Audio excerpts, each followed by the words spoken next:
Resfrío, bronquitis, influenza, faringitis y neumonía son algunas de las enfermedades más comunes en el invierno. Los niños menores de 5 años y los adultos mayores son los más proclives a padecerlas. Este jueves el MinSal lanzó su campaña de invierno 2014 con especial énfasis en la difusión de las recomendaciones para prevenir estas enfermedades y enseñar a reconocer los síntomas más graves y reforzar también la red pública de salud. Vamos a ahondar en este tema. Nos encontramos con el subsecretario de Salud Pública, Jaime Barros. Muchas gracias por estar junto a nosotros, subsecretario. ¿Cómo está? Muy bien, ¿y usted? Gracias. Bueno, preocupado como gran parte de los chilenos, bajas temperaturas, los métodos en que nos calefacción muchas veces también juegan en contra, y usted está ahí implementando la campaña de invierno. ¿Cuál es la preocupación puntual que tiene en este momento el Ministerio? Bueno, tratar de que la gente tome conciencia de que las enfermedades del invierno son en gran parte prevenibles sus complicaciones. Por eso es que pusimos tanto énfasis en el periodo previo al invierno en la campaña de vacunación contra la influenza, porque es un buen medio para las poblaciones más vulnerables de prevenir las enfermedades graves y las hospitalizaciones y las muertes por influenza.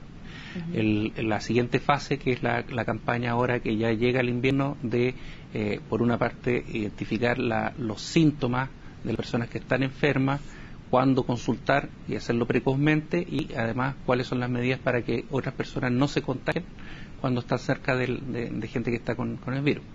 Partamos por ahí. ¿A qué síntomas hay que estar atentos? Porque eventualmente la sospecha está de que podría ser una enfermedad de mayor complejidad y no un resfrío común, porque al parecer son bien parecidos los síntomas. Bueno, son parecidos en que ambos tienen síntomas respiratorios altos, por ejemplo, la coriza, que se llama, que es el aumento de secreción nasal, los estornudos, la tos un poco, la tos alta, el dolor de garganta. Esos son todos síntomas de infecciones respiratorias.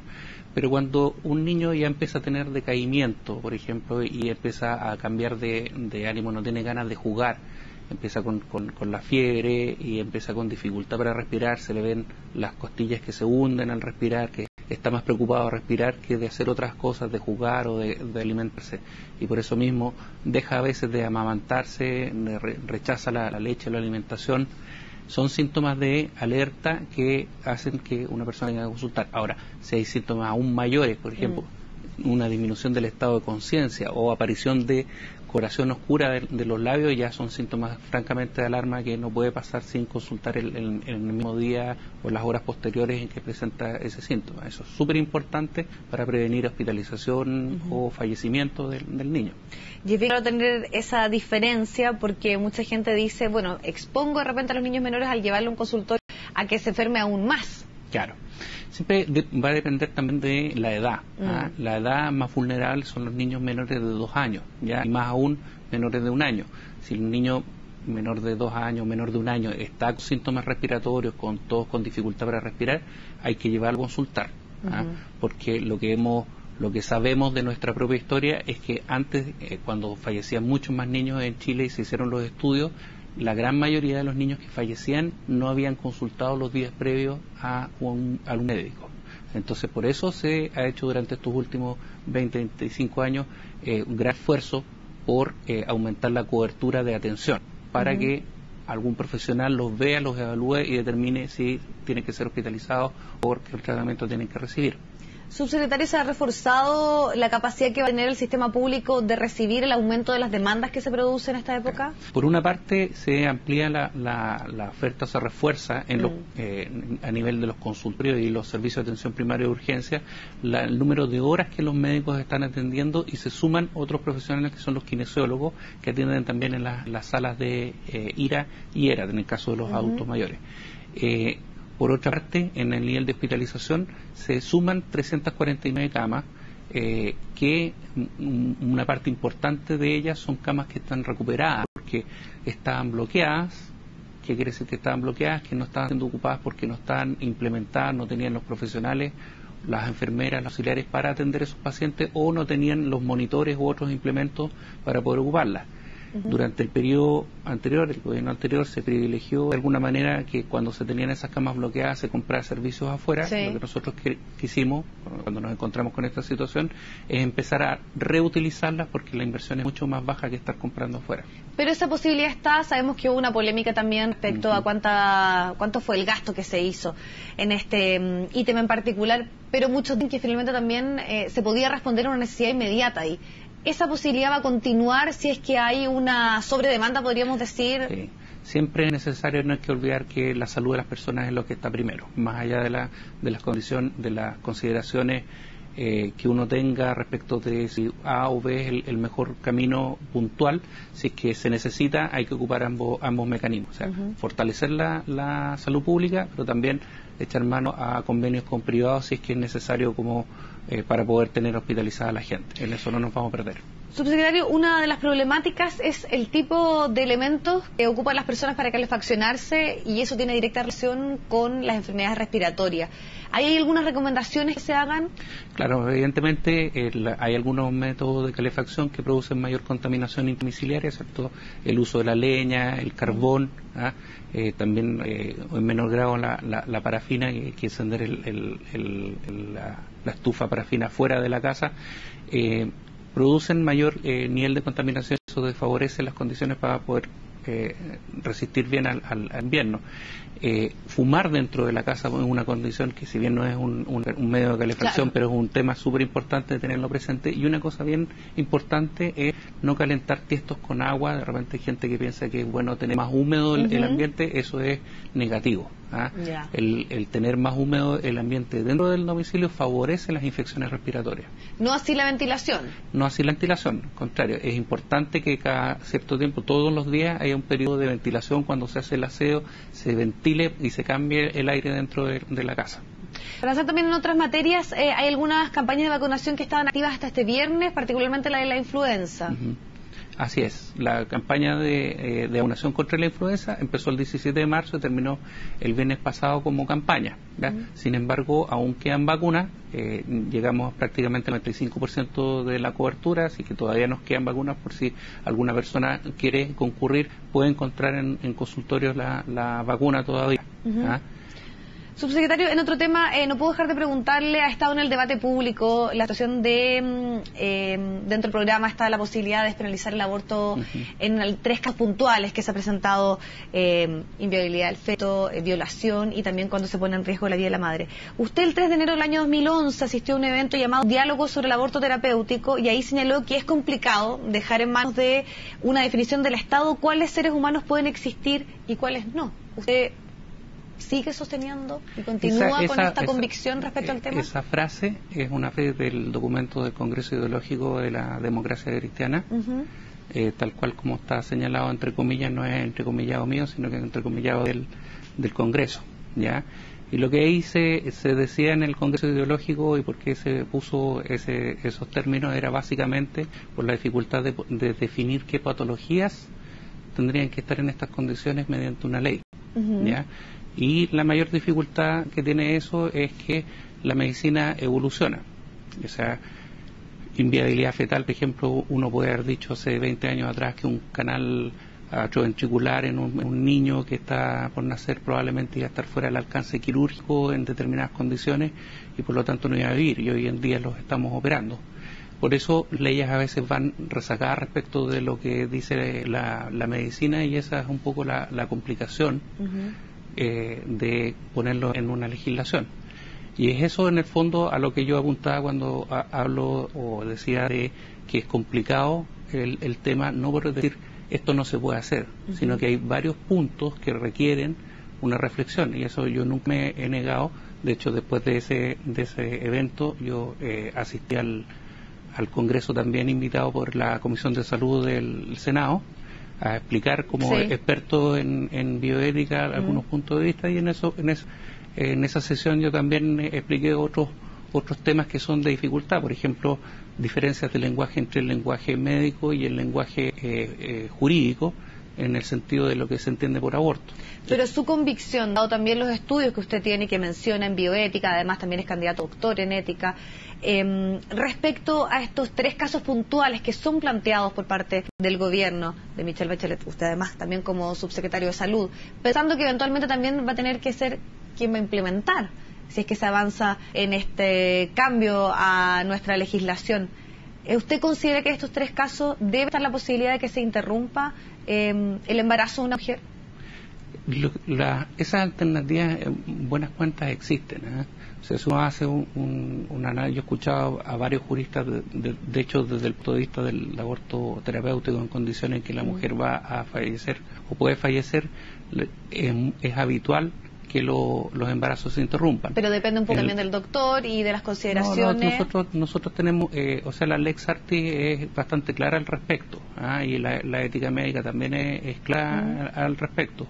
Si existe algún médico que no lo tenga claro, yo creo que es más bien un error del médico no tenerlo claro que un error de la legislación. En esa oportunidad en que fui al Senado, también el senador Chaguán, recuerdo que me hizo la misma pregunta, si yo recomendaba o no recomendaba hacer un cambio de la legislación. Y le decía, desde el punto de vista ético, médico, las indicaciones están claras cuando hay un aborto terapéutico.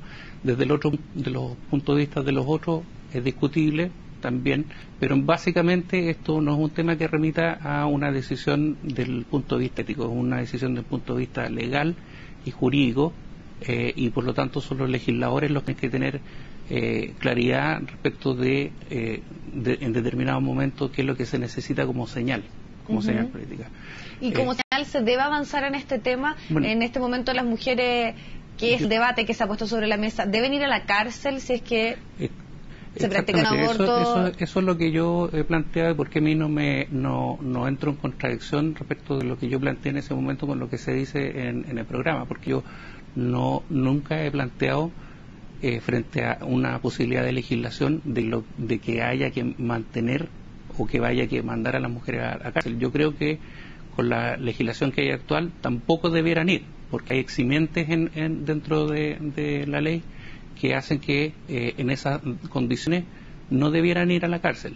Ahora, si el juicio de quien legisla, que son los parlamentarios, es que la ley no es suficientemente clara y de que no hay una certeza jurídica para las personas que practican o trabajan, entonces la legislación hay que cambiarla en ese sentido de que quede bien claro de que ninguna mujer en una circunstancia tan grave como son estas debe ir a la cárcel. Y en el caso de la violación, que es donde también está el mayor dilema tal vez ético de... En el caso de la violación, por el tema de la despenalización es lo mismo. O sea, una mujer que se ve enfrentada a un problema de violación, lo que nos vemos desde el punto de vista ético, hablamos de un deber supererogativo. O sea, se le está exigiendo algo más allá, a veces de lo que necesariamente debiera ser, que es llevar a fin el embarazo. Por lo tanto, si no es capaz de llevar ese embarazo, porque es mucho el peso para su estado de salud, etcétera, y decide interrumpirlo, eso no debiera ser penalizado. Subsecretario, entonces, en resumen, y volviendo al punto de cuando empezamos a hablar de este tema, su convicción personal y las palabras que se han extraído de lo que usted dijo hace unos años atrás, ¿no se contradice con lo que está planteando el gobierno en esta materia? No se contradice. ¿Y usted está entonces también dispuesto a avanzar y propiciar el debate que se va a dar en este ámbito? Yo creo que ahí hay mucho que discutir y conversar, pero sobre todo lo más importante es que lo conversemos con calma, con argumentos, en que aclaremos bien las definiciones y qué es lo que se entiende por uno de los temas que están planteados, de qué es lo que se habla cuando se habla de despenalizar, de qué es lo que se habla cuando se habla de legalizar, de qué es lo que se habla cuando se habla de derechos, sea derecho a la vida, sea derecho a sexuales y reproductivos, sea el derecho que se está planteando. Yo creo que es necesario transitar, y lo más importante es que estos son temas que están abiertos para el debate, que nosotros como gobierno estamos interesados en que se siga conversando y que se avance en clarificarlo. En eso estamos todos de acuerdo, aun cuando dentro de la nueva mayoría, como es obvio y como es importante, existe diferencias respecto de lo que hasta dónde se quiere llegar respecto de este debate, pero eso tenemos que ir aclarando en el debate mismo. Pero solamente antes de finalizar, en el caso de que algunos dicen que se podría argumentar la objeción de conciencia de algunos doctores, ¿es válido eso frente a una ley? Desde el punto de vista, si me lo pregunta como experto de ya habiendo revisado el tema, en primer lugar la objeción de conciencia individual es respetado en todas partes. O sea, está esa posibilidad por algún doctor que no quiere practicarlo. En todas partes da ciertas condiciones en algunos lugares de que se derive a la persona que está en esas condiciones a otro profesional. Y en el caso de las objeciones institucionales, eso también existe en varios países. De hecho, el ejemplo como más fácil de comprobar es que en Estados Unidos, de 50 estados, 44 de los estados reconocen la objeción de conciencia institucional en sus legislaciones. Algunos solo lo permiten por razones religiosas, instituciones religiosas, otros lo permiten más ampliamente, como instituciones, incluso instituciones públicas, pueden tener objeción de conciencia como instituciones, porque recordemos, a diferencia de nuestro país, en Estados Unidos hay hospitales que dependen de los municipios, ¿ya? Por lo tanto, y si dentro de una comunidad, una municipalidad prefiere no tener en su hospital o permitir por ejemplo, el caso de lo planteado por el rector de la Universidad Católica, Ignacio Sánchez, quien dice, por lo menos en la red de salud de la Universidad Católica no se va a practicar independiente que haya una ley o no. Eso en algunos, en Estados Unidos, por ejemplo, en la mayoría de los estados de Estados Unidos sería permitido. Ya. Pero nosotros, eso es importante tener, las legislaciones de otros países, lo que se dice la legislación comparada, siempre hay que verla dentro de su contexto para poder discutir dentro de nuestro país. Lo que voy yo es que no existe un principio así universal de decir la objeción de conciencia institucional es así o no es así. La verdad es que en algunas partes existe, en otras partes no se permite la objeción de conciencia de las instituciones, y lo que nosotros tenemos que hacer es, como todos estos temas, estar abiertos a discutirlo. ¿Y ahí se habría equivocado entonces el planteamiento que esgrimió la ministra del CERNAM al decir nadie está por sobre las leyes? Es que efectivamente nadie está por sobre las leyes. La objeción de conciencia no es ponerse sobre las leyes, sino que un respeto a un espacio de objeción a una ley, pero sin decir que se está sobre la ley, sino que se está sometido a esta ley que da este espacio, y por eso es que hay que discutirlo. Perfecto. Subsecretario, le queremos agradecer muchísimo el tiempo, también la posibilidad de aclarar este tema del cual se ha hablado bastante en las últimas semanas. Muchas gracias. Listo. Vamos al corte y ya volvemos.